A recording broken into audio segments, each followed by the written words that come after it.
Bugünkü dərsimiz Amerika dərsidir. Deməli, Amerikada gəlin danışaq. İlk İngilis məskənləri Şimali Amerikanın şərqində qurulub 1607-ci ildə.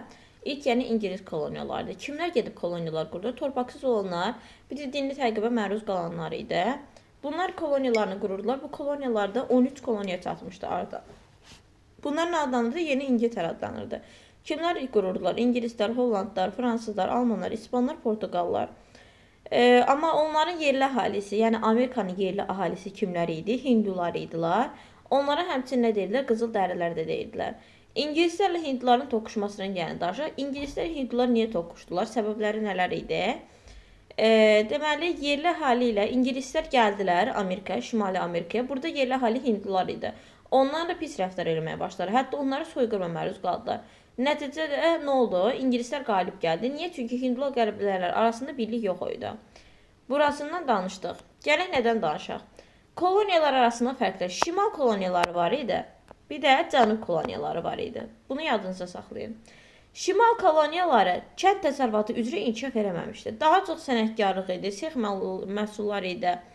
Amma cənub koloniyaları necə idi? Cənub koloniyaları plantasiya, kənd təsərrüfatı üzrə yüksək şəkildə inkişaf eləmişdi.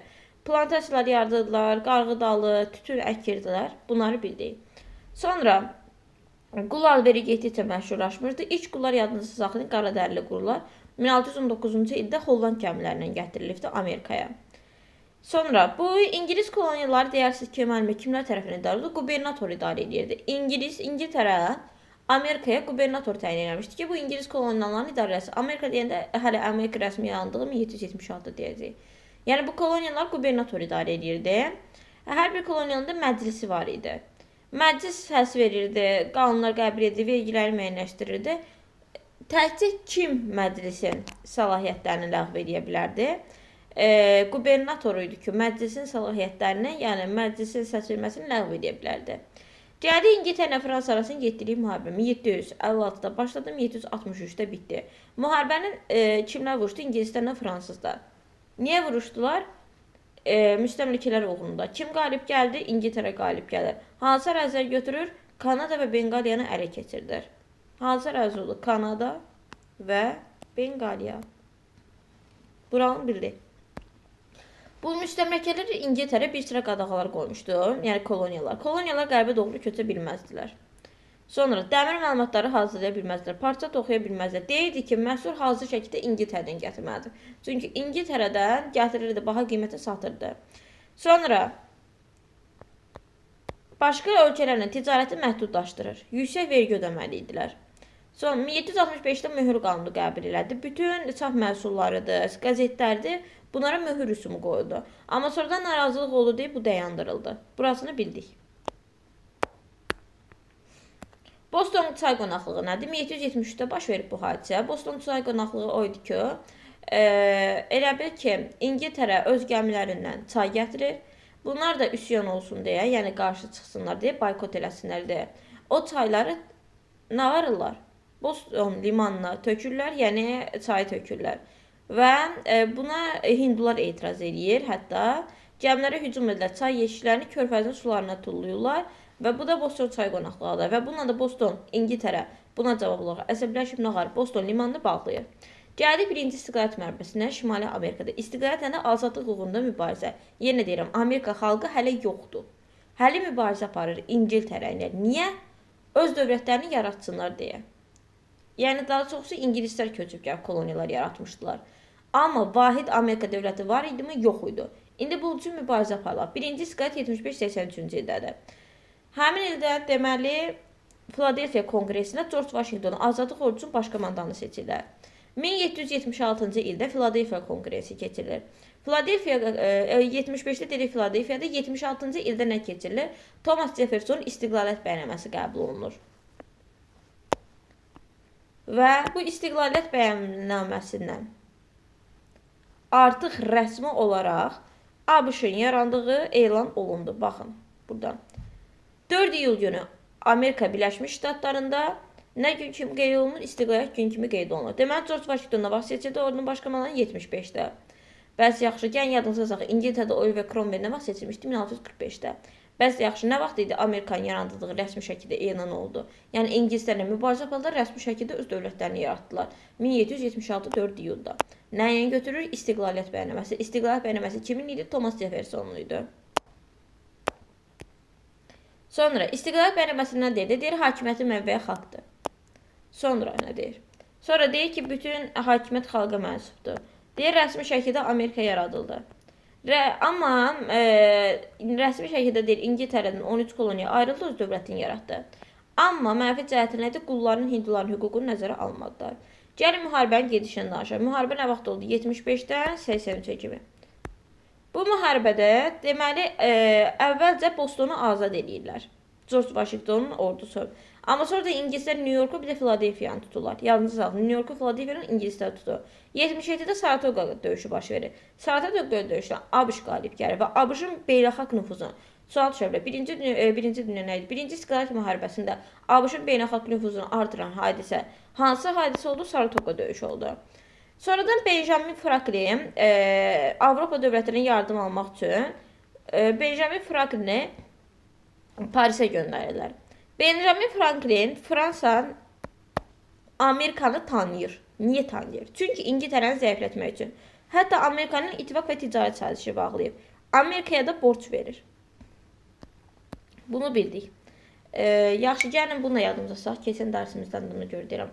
Nə vaxt idi Osmanlı ilk dəfə borc almışdı, qalib gəlsə belə 1856-cı ildə Paris sülhündən. Sonra deməli birinci ABŞ Fransana ittifaqa girdi. Sonra İspaniya, sonra Hollandiya ilə ittifaqa girir. Xəritədə göstərərsiniz. Fransa, sonra keçdi İspaniya, sonra Hollandiya ilə ittifaqa girdi. Hamısı da niyə deyirsiniz ki, Amerika ilə ittifaqa edirlər? Çünki istəyirlər ki, İngiltərə zəiflətsin. Sonra 1781-ci Yorkdan döyüş oldu. 77-də Saratoga dedi, ABŞ qalib gəldi. 1781-də Yorkdan da yenə Amerikalılar qalib gəlir. George Washington ordusuna varın, İngilislərin qüvvələrini mühasirəyə alır. Görürlər ki, müqavimət mənasızdır, İngilis qoşunları təslim olur. Və hansı döyüş Amerikanın İstiqlaliyyət müharibəsinin taleyini həll elədi? Yorkdan döyüşü. Taleyini həll edən döyüş, yəni ən vacib döyüşü hansı oldu? Yorkdan döyüşü oldu. Müharibə 1783-də başa çatdı Versal sarayında, Parisin Versal sarayında. Sülh müqaviləsini imzalanmaqla. Bu sülh əsasən artıq rəsmi olaraq İngiltərə tanıdı ABŞ-ı. Deməli, ilk ABŞ-ı tanıyan Fransa oldu, sonra İspaniya, sonra Hollandiya. Amma nə vaxt İngiltərə rəsmi olaraq Amerikanın yaradıldığı tanındı? 1783-cü ildə. Hansı sülhlə? Versal sülh müqaviləsinə. Versal sülhünü yeni xəritədə göstərərsiniz Parisdə. Özünüz bilirsiniz Fransada.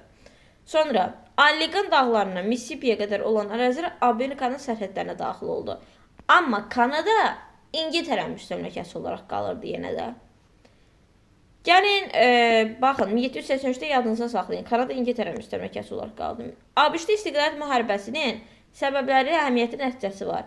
Səbəblərini dedi İngiltərənin zülmü, yəni başqa nə olacaqdı? Müstəmləkələr xammal, İngiltərə Amerikaya xammal və satış bazarı kimi baxırdı. Nəticəsi nə olur? ABŞ İngiltərə kimi güclü dövlətə qalib gəlir. Əhəmiyyəti nə olur? Yadınıza saxlayın. Demokratiya quruluşu monarxiya üzərində qələbəsi idi. Bu da böyük bir qələbə idi. Bir də deyirəm, demokratiya quruluşunun monarxiya üzərində qələbəsi idi. ABŞ-da İstiqlaliyyət müharibəsini niyə qalib gəldi? 1. Kolonistlər Amerikanı öz vətən kimi hesab edirdilər. Motivasiyalar güclüydü. Yadınıza saxlayın, partizan müharibəsindən istifadə ediblər. Partizandan başqa nə vaxt istifadə ediblər? 1812-ci də Baradino döyüşündə. Sonra 4-cü Fransa, İspaniya, Hollandiya kimin tərəfində durdu? Amerika tərəfində durdu. Yəni qalib gəlməsinin səbəblərindəndir. Və İstiqlaliyyət müharibəsi bir də deyim 75-83-də artıq böyük bir əhəmiyyətə malik oldu. İstiqlaliyyət müharibəsindən sonra ABŞ-da iqtisadiyyat inkişaf elədi. Çünki hərbi xərclər azaldı. Münbit torpaqları var idi. Bir də ki, Amerika Avropadan kənarda qalmışdı. Bu nə demək idi? Avropada hansı müharibə var idi, Amerika qarışmadı. Yəni, buna görə də onun iqtisadiyyatı düzəlmişdi. Amerikanın, yəni ABŞ-ın konstitusiya qəbul edilməsi nə vaxt idi? 1787-ci ildə. ABŞ konstitusiya qəbul edildi. Yadınıza saxlayın, federativ respublika oldu. Necə respublika oldu? Federativ. Hakimiyyət ilk dəfə 3 qola bölünməsi prinsipi Amerika Birləşmiş Ştatlarında hansı qollardır? Qanunverici, icraedici, məhkəmə. Gəldik buna. Bu var hava su kimi. Qanunverici orqan Konqres. İcra eləyir prezident. Məhkəmədə bildiyimiz məhkəmə. Deməli, icra eləyən prezidenti qanunu verən Konqresdir. Konqres iki palatadır. Yuxarı palata, aşağı palata. Yuxarı palata senatdır. Nə qarırdı? Hər ştatdan 2 nəfər seçildi və senatora göndərildi. Senata göndərildi. Aşağı palata nümayəndələr palatası. Nümayəndələr palatasının üzvlərini birbaşa xalq seçirdi. Bir də deyirəm, qanunu verir Konqres. İcra eləyir prezident. Konqres iki palatadan yuxarı aşağı. Yuxarı palata senatlardan seçildi. Aşağı palata nümayəndələr də əhalidən seçilirdi. Xalq tərəfindən seçilirdi. Gəldi icra edən prezidentə. Prezident qanunları icra edirdi. Xarici məsələlərə prezident baxırdı. Hərbi qüvvələrə komandanlıq edən prezident idi. Məmurları prezident seçirdi. Qanunlara vetonu, yəni olmaz, yəni mən dedimsə dayandı, ləğv etmə sözünü kim idi? Prezident idi. Məhkəmə. Prezident tərəfindən deyə bilərik ki, sual düşə bilər. Prezident tərəfindən ömürlük təyin olunurdu hakimlər. Hakimlər nəyi yoxlayırdı? Qanunlara görə konstitusiya uyğundur ya yox. Konstitusiyanı da dövlətin ali qanunu kimi qəbul edirdilər. ABŞ konstitusiyasına görə federal hökumətə bir sıra səlahiyyətlər vermişdi. Bunu belə yalnız saxlayın. Vot. Hansılardı? Vergi, valyuta, ordu, ticarət. Vergi, valyuta, ordu, ticarət. Amma bu var, bu çox vacibdir. Bax, bu cədvəlin içini su kimi əzbərləyirsiniz. Gəldik nəyə? Amerikanın ilk prezidenti George Washington'dur. Nə vaxt seçildim? 1789-cu ildə. Diqqət. Bunlar da vacib məsələlərdir. 1789-cu ildə. 1791-ci ildə hüquqlar haqqında biladılan düzəliş oldu ABŞ konstitusiyasına. Hüquqlar haqqında bilə səslər, söz, mətbuat, vicdan, azadlığı verildi. Məhkəmənin hökmü olmadan axtarışı, həbsləri qadağan edirlər. Bu mənbənin içini oxuyarsınız, maraqlıdır. Amerikanın atası kimdir? George Washington deyirdilər. Ağ evin tikilməsi haqqında sərəncamı o veribdi, amma Ağ evdə yaşamayıbdı. Deməli, bu necə olur? George Washington havaya heç vaxt gedib Böyük Britaniyaya çıxmır. O deyir ki, mənim ayağıma, heç vaxt ayağım London torpaqlarına dəyməyəcək. Onu 1924-cü ildə Washingtona abidəsini gətirəndə, onun ayağının altına Amerika torpağı tökürlər. Burada ondan danışır. Gəldi ABŞ 19-cu yüzilliyin birinci yarısına. Thomas Jefferson hakimiyyətləri 1801-1809-cu ildədir. Thomas Jefferson'ın fəaliyyətləri haqqında gəlin danışaq. 1. Hamını, bütün rəqiblərini əməkdaşlığa çağırıbdı. Sonra nazirə vəzifəyə təyin edərkən bacarıqlıqla bax. Bunu kim eləyibdi, yadınıza salın. Sonra Luiziananı dinc yolla birləşdirib, satın alaraq birləşdiribdi. Luiziananı kimdən satın alıbdı? Fransadan satın alıb, yadınıza saxlayın. Deməli, Luiziananı Thomas Jefferson Fransadan satın alıb. Sual düşə bilər. Satın aldığı yer xəritədən göstərin Fransa. Sonra ABŞ-ın xeyli ərazisi genişlənibdi. Sonra ölkəni möhkəmləndirmək üçün hansı sahələrdə islahatlar keçirdibdi? Əmlak kəncini ləğv edib. 1. Borcular və məhbuslar üçün humanist qanunları qəbul edibdi. Sonra vətəndaşların sosial vəziyyətinə bağlı o heç addımlar atıbdı. Ölkənin qərbində boş torpaqları var idi. Boş torpaqlarda əhalinin məskunlaşmasına icazə veribdi. Yadınıza saxlayın, Thomas Jefferson köləliyin ləğv olunmasına təşəbbüs göstəribdi, amma Cənub ştatlarda etiraz baş verdi, bunu eləyə bilmir. Buna diqqət edin, bu vacibdir. Ölkəyə qul gətirilməsini qadağan edir. Bu da artıq yeni qul axınlarının qarşısını alır. Bunu başa düşdünüz? Deməli, bir də deyirəm, Thomas Jefferson 1801-1809-cu ildə əməkdaşlığa çağırılıb, regional mənsubluğuna görə vəzifəyə gətirirdi. Deməli, Luiziananı satın alıb birləşdiribdi, əmlak kəncini ləğv edib, məhbuslar üçün humanist qanunlar kim verir? Thomas Jefferson veribdi. Ölkəyə qul gətirilməsini qadağan edibdi. Sonra köləliyin ləğv olmasına təşəbbüs göstərdi, amma baş vermir. Thomas Jefferson təsviri deyil, Rushmore dağında əks olunur. Orada 4 ABŞ prezidentinin təsviri var. Onlardan da biri Thomas Jefferson'dır. Bir də ki, 100 ən çox öyrənilmiş tarixi şəxsiyyətlər siyasına daxil olmuşdu.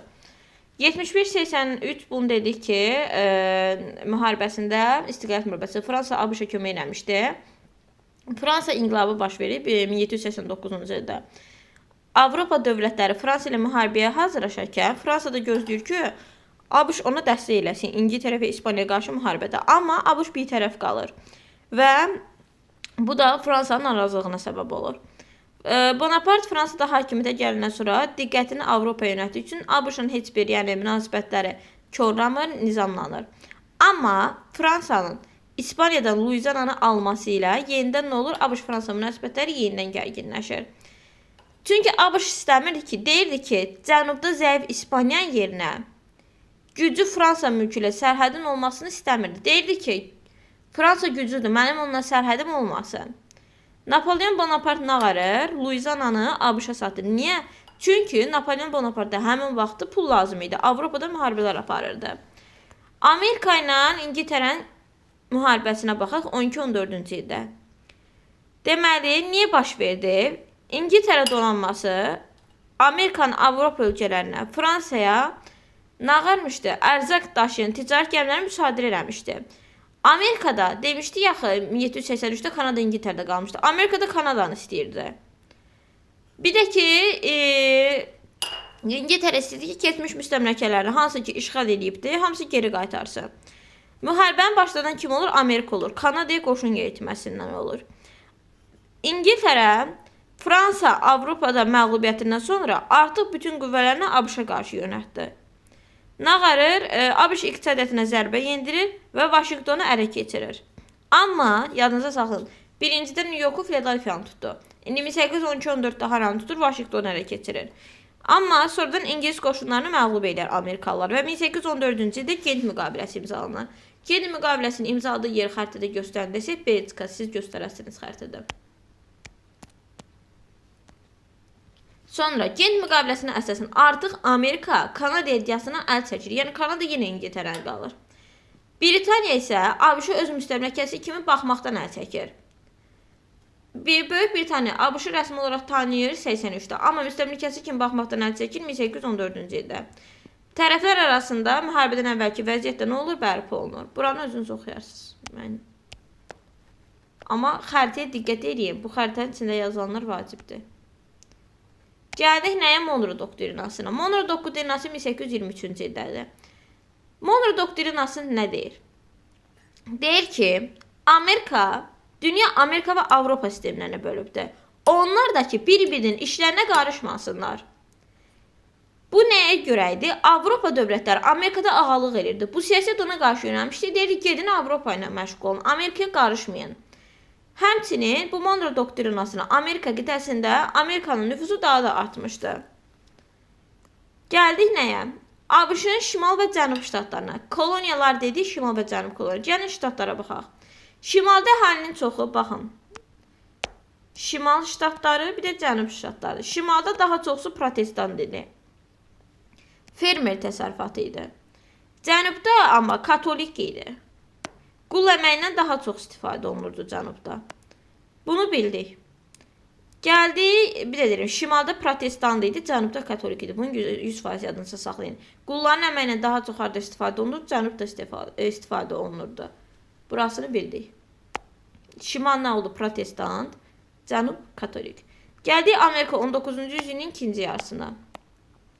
1861-65-də Amerikada vətəndaş müharibəsi baş verdi. Respublikaçıların namizədi Abraham Lincoln idi, bir də demokratlar arasındaydı. Kim qalib gəlir? Respublikaçılardan o, Abraham Lincoln qalib gəlir. Amma deməli, buna razılaşmırlar. Bunu elə bil AŞK yaradırlar. Amerika Ştatları Konfederasiyası yaradırlar. Bunu 1861-də yaradırlar.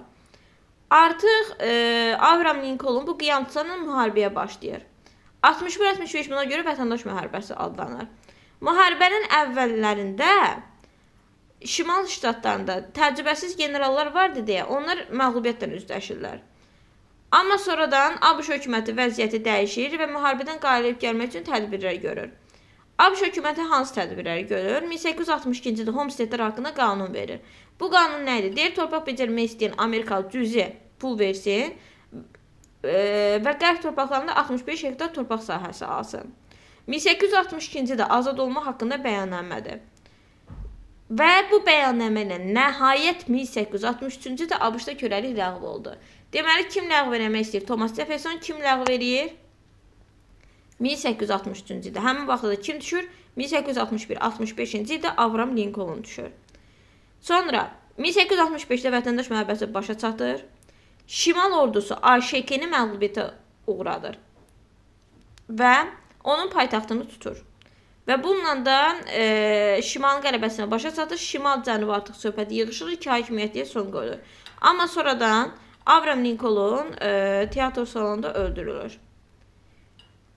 Yadınıza saxlayın, İstiqlaliyyət müharibəsində quldarlıq qaydaları var idi. Amma vətəndaş müharibəsində artıq bütün quldarlıq qaydaları ləğv olunmuşdu. ABŞ-ın konstitusiyasına gəlin düzəlişlərə əlavələr baxaq. 1791-ci il düzəlişlərində vətəndaşlara söz vicdan mətbuat azadlıqları verilir. Yalnız məhkəmənin qərarına həbs oluna bilərdilər. Bayaq dediyimiz 1791-ci ildə. 1866 düzəlişi nədir? Bütün konstitusiyamız nə vaxt idi? ABŞ konstitusiyası 1787-ci ildə. Nə vaxt düzəliş oldu? 91-ci ildə. Məhkəmənin hökmünə həbs oluna bilərlər. Bir də söz vicdan mətbuat azadlığı verilir. Yaxşı, 1866-cı ildə düzəlişlərlə. Bu düzəlişləri yadınıza saxlayın, 100% vacibdir. 1866 düzəlişində nə idi? Qaradərilər və ağdərlilərə bərabər hüquqlar verilir. Gəlin Amerikanın 20-ci əsrindən danışaq. 20-ci əsrində yadına saxlayın. ABŞ nəyə görə birinci oldu? Sənayəyə görə. İnkişaf sürətinə görə artıq bütün dünya ölkələrini gerdə qoymuşdu. Trestlər yaranırdı. Hansı idi bu? John Rockefeller məxsus standart oil şirkəti idi. Bunu Azərbaycan tarixindən keçmişik. İnhisar sözü nədir? İzah eləmişəm. Trest sözü nədir? Bunu da qabağında oxuyarsınız. İstehsal satış hüququ olan müstəqilliklərini itirdikləri inhisar formasıdır. 1900 dünya iqtisadi böhranıdır. Theodore Roosevelt'in hakimiyyəti 1901-1909-cu ildədir. Nağarıbdır. Trestlər əleyhinə qanun qəbul edibdir. İqtisadiyyatı dövlət tərəfindən tənzimləməsi siyasətini həyata keçiribdir. Bu nə istədi? Deyirdi, ABŞ söz sahibi olsun. Çin və digər ölkədə ABŞ-ın mövqeyi gücəlsin. Sonra böyük dəyənək siyasəti yaratmışdı. Böyük dəyənək nə idi? Deyirdi ki, Latin Amerikasına əsas söz sahibi olaq. Sonra Woodrow Wilson gəlir 13-21-ci ildə. Bunun dövrdə yeni demokratiya dövrü adlanır. Yadınıza saxlayın, gömrük, bank, maliyyə islahatlarını keçirdən kimdir? Woodrow Wilson'dur. Woodrow Wilson dövründə ABŞ 1-ci Dünya müharibəsində artıq nağarı iştirak edir. Ona düşür, çünki 13-21-ci illərə. Amerika sənayəyə görə 20-ci əsrdə 1-ci yer tutur. Almaniya sənaye məhsul istehsalına görə 1-ci yer tutur. İngiltərə ticarətə bir də kapital ixracatına görə 1-ci yer tutur.